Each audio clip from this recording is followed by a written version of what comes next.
Assalamualaikum warahmatullahi wabarakatuh. Salam, Om Swastiastu, Namo Buddhaya, salam kebajikan bagi kita semua. Perkenalkan, nama saya Muhammad Zaki Nanda, asal Politeknik Negeri Padang, jurusan Teknik Elektro, program studi Teknik Listrik. Pada kesempatan kali ini, saya akan menjelaskan permasalahan di pemerintahan Republik Indonesia atau di pemerintahan negara Indonesia yang mana belum berjalannya secara maksimal clear and clean government. Nah, untuk kita ketahui atau kita kenal secara dalam apa itu clear and clean government, maka perlu kita simak video permasalahan berikut dan nantinya akan kita jelaskan tentang apa itu clear and clean government. Kepala Dinas Sosial dan Pemerintahan Masyarakat Desa Kabupaten Samosir, Sumatera Utara berinisial FAK menjadi tersangka korupsi dan ditahan Kejaksaan Negeri pada Senin 22 Desember lalu. Kemensos menganggarkan bantuan penguatan ekonomi korban bencana alam banjir bandang senilai 1,5 miliar rupiah. Namun dalam proses penyerahan bantuan ke masyarakat, FAK diduga melakukan korupsi. Hal itu disampaikan Kasih Intelijen Kejari Negeri Samosir Richard N.P. Simaremare pada Minggu 28 Desember. Kasus dugaan korupsi ini menjadi sorotan publik di tengah penanganan pasca bencana banjir dan longsor di Sumatera hingga Aceh. Kejari Samosir mengatakan dugaan korupsi yang dilakukan FAK terjadi pada tahun 2024. Adapun kasus tersebut merugikan negara senilai 516 juta rupiah. FAK menggunakan modus mengubah mekanisme penyaluran bantuan. Semula direncanakan dalam bentuk bantuan tunai melalui cash transfer menjadi bantuan barang. Baik, setelah kita menonton beberapa video kasus yang terjadi di pemerintahan Indonesia, yaitu yang tidak akan pernah habis-habis sampai saat ini, yaitu korupsi, yang mana kita lihat pada video tersebut adalah salah satu pejabat negara, yaitu korupsi bantuan bencana nasional yang terjadi saat-saat ini, yang itu sangat berhubungan dengan good and clean government. Dan kali ini kita akan masuk secara rinci pembahasan tentang apa itu good and clean government.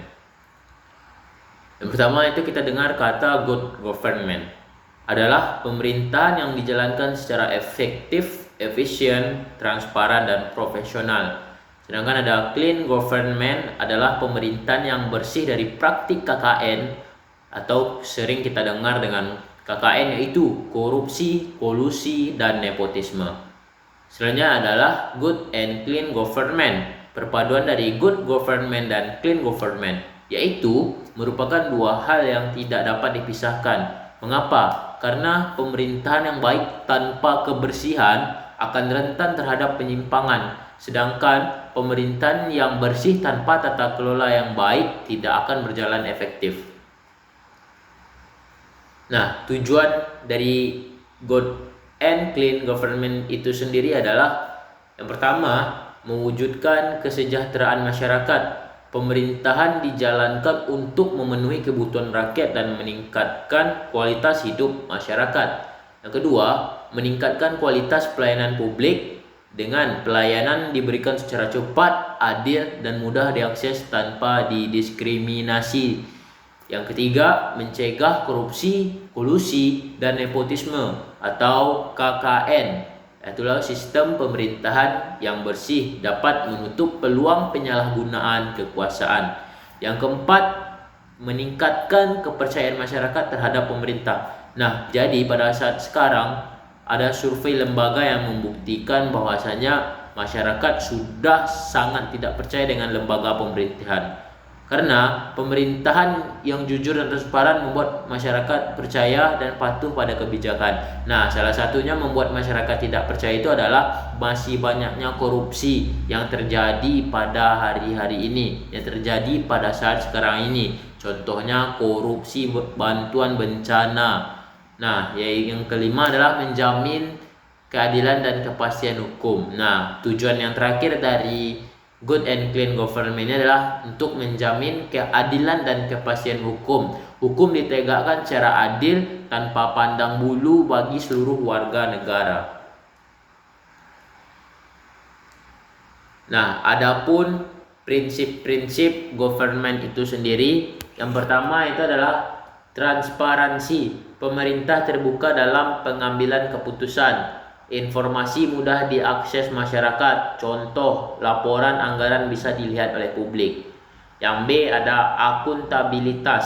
Pejabat pemerintah bertanggung jawab atas tugasnya. Setiap kebijakan bisa dipertanggungjawabkan. Contoh, kepala daerah menjelaskan hasil kerjanya. Selanjutnya adalah partisipasi masyarakat. Masyarakat ikut terlibat dalam perencanaan dan pengawasan. Aspirasi rakyat didengar. Contoh, musrenbang kritik melalui media. Selanjutnya adalah penegakan hukum atau rule of law. Hukum berlaku adil untuk semua, tidak pandang bulu. Contohnya, pejabat yang korupsi tetap dihukum. Selanjutnya adalah efektivitas dan efisiensi. Program pemerintah tepat sasaran, tidak boros anggaran. Contoh, bantuan sosial sampai ke yang berhak. Jadi banyak bantuan sosial yang belum tepat sasaran hingga saat ini.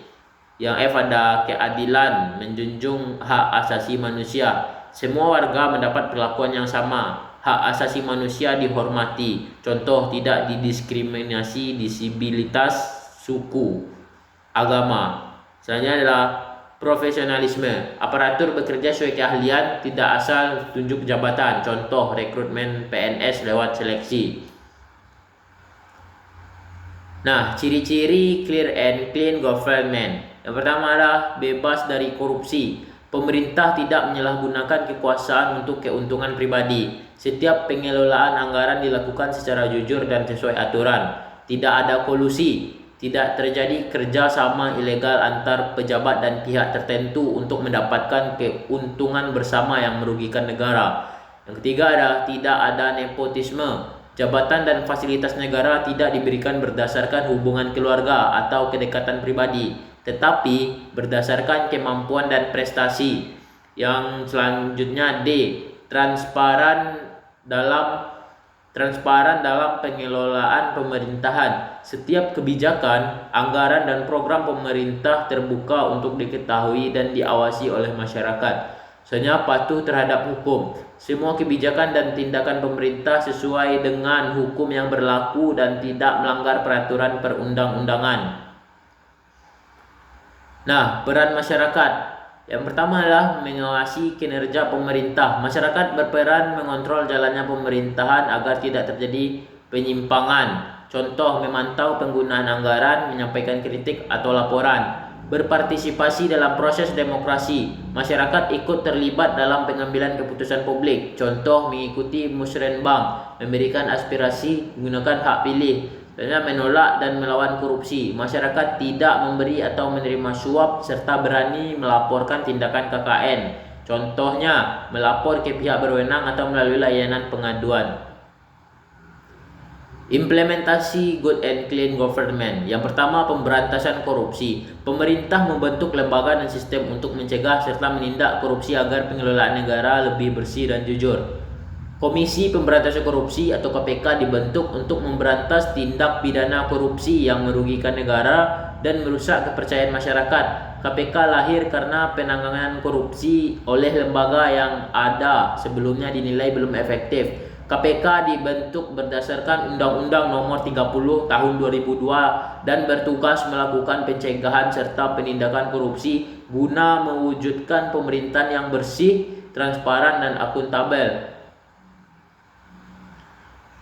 Penerapan e-government. Pemanfaatan teknologi digital untuk peningkatan transparansi, efisiensi, dan kualitas pelayanan publik. E-government adalah penggunaan teknologi digital oleh pemerintah untuk meningkatkan transparansi, efisiensi, dan kualitas pelayanan publik. Penerapannya mendukung good and clean government karena mengurangi praktik korupsi, mempercepat layanan, dan mempermudah penguasaan oleh masyarakat. Contoh, perizinan online, layanan kependudukan digital, dan website resmi pemerintah. Yang ketiga adalah keterbukaan informasi publik. Pemerintah membuka akses informasi agar masyarakat dapat menguasai kebijakan dan penggunaan anggaran. APBN adalah anggaran keuangan tahunan pemerintah pusat, sedangkan APBD adalah anggaran keuangan tahunan pemerintah daerah. Publikasi APBN dan APBD secara terbuka menunjukkan transparansi pemerintah. sehingga masyarakat dapat mengetahui dan mengawasi penggunaan anggaran. Hal ini mendukung terwujudnya good and clean government. Yang keempat adalah pelibatan masyarakat. Masyarakat dilibatkan dalam pengawasan dan perencanaan pembangunan. Musrenbang atau musyawarah perencanaan pembangunan adalah forum pertemuan antara pemerintah dan masyarakat untuk membahas dan menyepakati rencana pembangunan. Musrenbang bertujuan untuk menampung aspirasi masyarakat agar pembangunan sesuai dengan kebutuhan dan mendukung terwujudnya good and clean government. Contoh kasus sederhana. Nah, di sebuah desa terdapat proyek pembangunan jembatan desa yang didanai dari APBD. Namun, warga menemukan bahwa kualitas jembatan tidak sesuai rencana dan diduga terjadi pengurangan bahan bangunan. Informasi anggaran awalnya tidak disampaikan secara jelas kepada masyarakat. Nah, penyelesaian dari kasus yaitu pemerintahan desa kemudian membuka informasi anggaran proyek secara transparan dan melibatkan masyarakat melalui musyawarah desa. Aparat terkait melakukan pemeriksaan dan audit terhadap proyek tersebut. Pihak yang terbukti melakukan pelanggaran diberikan sanksi sesuai hukum dan proyek diperbaiki agar sesuai standar. Nah, kesimpulannya adalah good and clean government merupakan konsep pemerintahan yang menekankan pada tata kelola yang baik, transparan, akuntabel, dan bebas dari korupsi. Penerapan melakukan berbagai upaya seperti penegakan hukum, keterbukaan informasi, e-government, partisipasi masyarakat, serta pengelolaan anggaran yang bertanggung jawab. Dengan terwujudnya good and clean government, pelayanan publik menjadi lebih baik, kepercayaan masyarakat meningkat, dan pembangunan dapat berjalan secara efektif demi kesejahteraan rakyat. Mungkin hanya itu yang dapat saya sampaikan. Jika ada kekurangan atau kesalahan dalam penyampaian materi, saya mohon maaf. Akhir kata, wabillahi taufiq wal hidayah. Assalamualaikum warahmatullahi wabarakatuh.